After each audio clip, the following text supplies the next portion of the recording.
The courtroom was oppressively silent as 5-year-old Emily Carter stepped through the heavy oak doors, her tiny hand gripping the leash of Hunter, a German shepherd whose thick coat did little to hide the long, jagged scar running down his flank. Every eye in the room followed the small girl as she made her way toward the witness stand, her movements hesitant but unwavering. Judge Richard Maxwell, a man with decades of courtroom experience and a reputation for stoic impartiality, leaned forward slightly, his discerning gaze settling on the child. He knew, as did everyone in that room, that the weight of this entire case rested squarely on her fragile shoulders. Emily Carter was the only witness to an attempted kidnapping, a case that could put a dangerous man behind bars for life. But there was one agonizing complication. Emily hadn't spoken a single word since the day of the attack. Across the courtroom, seated at the defense table, was Nathaniel Blackwood.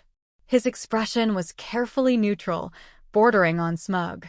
A 45-year-old systems analyst with an unremarkable appearance, Blackwood had been arrested after an eyewitness placed him at the scene of Emily's attempted abduction. Yet his defense was airtight: no DNA, no fingerprints, no confession, and a witness who hadn't uttered a word in weeks. His attorney, Philip Davies, had built an entire defense around discrediting Emily's ability to identify anyone, let alone his client. Without a statement, they were confident this fragile little girl couldn't threaten them. They were wrong. As Emily settled into the witness chair, her green eyes lifted for the briefest moment. They met Blackwood's. Her small fingers trembled as they made an almost imperceptible movement, subtle and precise, barely noticeable to anyone unfamiliar with the cue. It was a silent signal she had learned over weeks of patient therapy. Only two beings in the room caught it: Judge Maxwell and Hunter. The dog's reaction was immediate. At the faint twitch of Emily's fingers, Hunter's entire body went rigid. His ears pricked forward, his muscles coiled with silent readiness. A low, guttural growl rumbled from deep in his chest, a sound ancient and primal. His dark brown eyes locked on Nathaniel Blackwood with unwavering focus. The sound was not one of mere alertness. It was a recognition, a warning. The effect was immediate and electric. Murmurs swept through the courtroom. The spectators whispered, eyes darting between the motionless girl and the bristling dog. Many assumed Hunter's growl was nothing more than a trained response to his handler's fear, but those who had seen such dogs work before knew this was something deeper. Judge Maxwell's hand came down hard on the gavel, the sharp crack echoing through the tense room. "This court will take a 15-minute recess," he declared, his voice carrying an urgency that startled even the bailiff. The lead prosecutor, Olivia Johnson, shot him a questioning glance, but he did not return it. Instead, his eyes lingered on Emily, who clung to Hunter as if he were the only solid thing in her world. As the room emptied, Maxwell remained seated, his mind racing. He had presided over hundreds of cases, seen therapy animals aid victims many times before, but he had never, not once, seen a reaction so visceral. Something had just happened in that room, something that had changed the trajectory of this case, and he needed to understand it before the trial proceeded.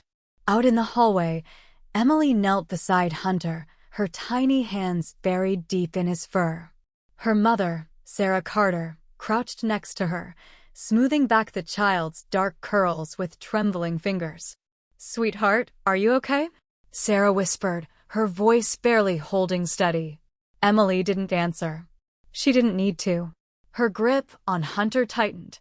She pressed her small body closer to his side. A few steps away, Special Agent Samuel Hayes observed quietly. A grizzled veteran of the FBI's child abduction response team, Hayes had seen things most men couldn't bear to imagine, but what he just witnessed in that courtroom had rattled even him. "That dog knows something," Hayes murmured as he stepped closer to Maxwell. "I'd bet my badge he's recognized Blackwood." Maxwell nodded slowly. "Then we need to find out from where." Inside the defense conference room, Nathaniel Blackwood sat across from Philip Davies. The smug mask he'd worn in public cracked the moment they were alone, twisting into something darker. His fingers tapped in erratic rhythm against the polished surface of the table as he replayed the moment in his mind. "The dog," he muttered. "The damn dog." Davies raised an eyebrow. "What about it?" "She knows," Blackwood whispered. "That little girl, she knows." Davies's expression hardened. "Keep it together." But Blackwood wasn't listening anymore. His carefully laid plans were starting to unravel. As the 15-minute recess came to an end, Judge Maxwell adjusted his robes with deliberate calm. He didn't believe in coincidences, not in his courtroom. Hunter's reaction had given him something they hadn't had before. For the first time in this case, Maxwell felt the balance of power shifting. But before the silence of the courtroom, before the terror that had stolen Emily Carter's voice, there was a little girl who had been anything but silent. Emily Carter had been a talkative, curious 5-year-old. She was the kind of child who filled every room with stories, her bright green eyes sparkling with questions. She adored fairy tales and stuffed animals and could lose herself for hours in the silly voices her mother used during bedtime stories. She had never known fear until the day it found her. It had been an ordinary spring afternoon. Warm sunlight filtered through the trees, and the sweet smell of fresh-cut grass hung in the air. Sarah Carter had been watching Emily from the kitchen window as the little girl spun circles in the backyard, her pink sundress flaring like a blossom in the wind. Sarah's husband, Michael, was due home from work in a few hours. She was deciding whether to start dinner or wait when the phone rang. It was her sister calling from Chicago. Sarah stepped inside for what she thought would be a brief conversation. She was gone for 4 minutes. When she returned to the window, her stomach clenched. The garden gate, always latched, stood ajar. Panic slammed into her like a freight train. She bolted for the door, but her legs nearly buckled when she saw Emily still standing in the yard. She wasn't alone. A black cargo van idled along the curb, its side door hung open just a few inches. A man knelt beside Emily, his hand resting lightly on her shoulder. His smile was warm, too warm. "I have puppies in my van," he said softly, his voice practiced and coaxing. "Special ones. They need a little girl to take care of them. Would you like to see?"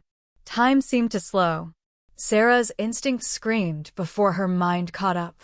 She burst through the door and yelled, "Emily!" The man's head snapped up, his expression twisted into something Sarah would never forget, cold, calculating. In an instant, his hand clamped around Emily's wrist. Emily didn't scream. She didn't struggle. She simply stared at him, paralyzed by terror. Across the street, 68-year-old Eleanor Davies walked her small terrier and witnessed everything. Everything. Without hesitation, she shouted, "Hey, get away from her." The man hesitated, his grip loosened just for a second, but it was enough. Emily tore free and bolted for her mother. Sarah scooped her daughter up just as the van's engine roared to life. Tires screeched against pavement as the vehicle peeled away, leaving behind black skid marks and an echoing silence. Sarah held Emily close, her heart pounding, her breath shallow. But Emily didn't cry. She didn't speak. She buried her face in Sarah's shoulder and trembled. The police arrived within minutes. Special Agent Samuel Hayes took control of the scene, his sharp brown eyes narrowing as he took in the details. He'd seen this before, too many times.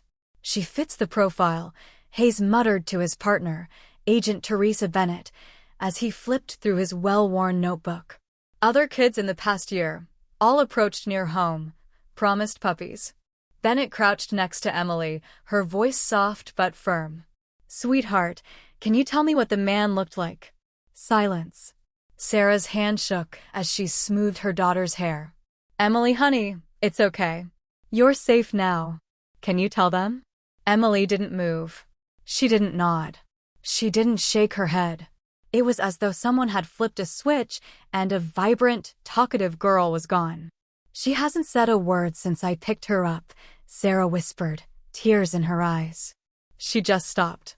Bennett exchanged a glance with Hayes. Selective mutism, she murmured. A trauma response. Hayes said grimly, without a statement, we've got nothing. But then Eleanor Davies stepped forward. I got part of the license plate, she said firmly. YGL. Hayes's eyes lit with renewed purpose. That's something. But for Sarah, the days that followed were worse. Emily refused to leave the house. She wouldn't play, wouldn't draw, wouldn't sleep. When she did, she thrashed in silent nightmares. Her parents tried everything, story time, her favorite foods. Nothing worked. Until the day Sarah brought up the idea of a therapy dog. Dr. Evelyn Hawthorne's Animal Therapy Center was quiet and clean, smelling faintly of antiseptic and fur. On a cushioned bed near the window, Hunter lay watching with intelligent eyes. Once, Hunter had been one of the top K-9 officers on the force, but an injury had ended his career. A deep scar marred his side, earned in the line of duty when he'd saved a child from an armed suspect. Deemed unfit for service, Hunter was nearly euthanized before Hawthorne intervened. She believed Hunter still had work to do. And then came Emily. Their first meeting was quiet. Emily said nothing, but she didn't run from Hunter either. She stood frozen, staring, and then slowly, she reached out. Hunter didn't move. He waited. When Emily's hand finally brushed his fur, something shifted, and she didn't let go. Over the next few weeks, Hunter never left her side, and little by little, Emily began to return. And now they were here in the courtroom, facing the monster who had stolen her voice, but not her courage. What happens next is a story of justice, instinct, and a bond forged between a silent child and a watchful protector. Hunter's silent testimony, Emily's brave signals, and a relentless pursuit of truth would break the case wide open. And when Nathaniel Blackwood finally confessed, cornered by evidence, testimony, and his own fear, it was Emily who spoke first. She cupped Hunter's scarred face in her small hands and whispered, "Thank you." And in that moment, her parents knew she was on her way back. Is there anything else I can help you with?